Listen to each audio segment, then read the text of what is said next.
What is up, everyone? It's your boy Safedex here, and in today's video I'm going to be showing you guys how to use your Canon camera as a webcam for streaming. So what you need to do is actually go to the Canon website that I have in the description below.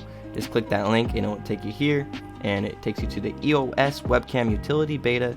And what you want to do is just scroll down and see what kind of camera and what kind of PC you have. I have a Windows PC, and I have a Canon M50. So I'm going to click on this one right here.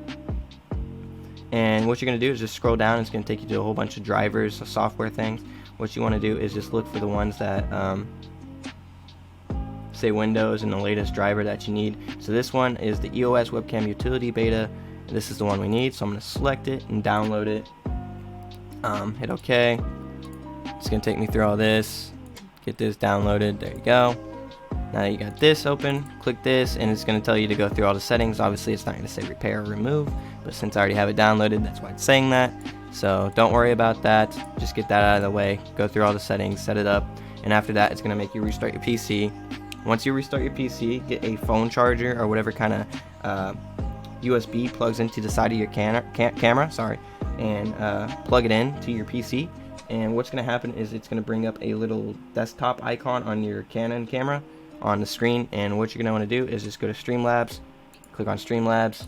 I'm going to pull it over to this screen. It's going to be a little trippy here, but hopefully you guys don't mind. Add a new source right here. Obviously go to video capture device, add, and we're going to name this webcam. Boom boom, webcam, add source, and it's just going to do its thing. It's going to see that, click done, and there it goes. There's the webcam right there. Obviously it looks a little wonky because I don't have the shutter speed and all that all set up, and the ISO and all that, but it works pretty good. I gotta do some messing around, but it's got autofocus on, so I can just boom boom boom, and I can mess with the settings from here on the camera instead of going through Streamlabs and stuff like that, or you can do it with Streamlabs. But yeah, so now that we got the camera all set up, that's how you get this all set up and everything good to go. Hopefully you guys did enjoy this video. If so, make sure to hit that like and subscribe button, and peace out.